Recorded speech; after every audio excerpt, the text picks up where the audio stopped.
Sassuolo, 6 dicembre 2021.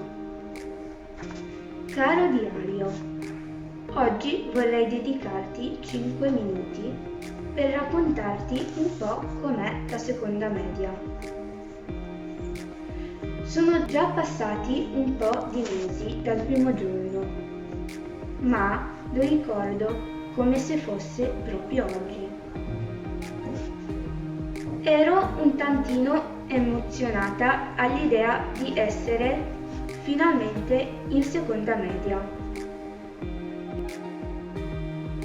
Caro diario, voglio raccontarti il mio primo giorno di scuola in seconda media. Tutto contento per essere stato promosso il primo anno a pieni voti, mi sono incamminato verso l'entrata. Prima piano, poi a passi sempre più svelti, così mi sono ritrovata a correre. Lo zaino si è aperto e i miei libri sono caduti tutti. Grammatica, antologia, musica, geografia, aritmetica, cartellina e persino il diario. Anche l'astuccio ha fatto la stessa fine.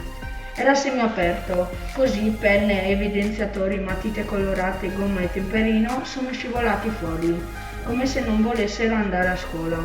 Tutto il materiale nuovo era di artiglieria pesante e come se niente fosse, nascondendo l'imbarazzo, ho raccolto ogni pezzo. Ovviamente tutti hanno riso. Direi che non è stato un buon inizio. Col tempo però ho riso anch'io di quel buffo ricordo. A presto, diario.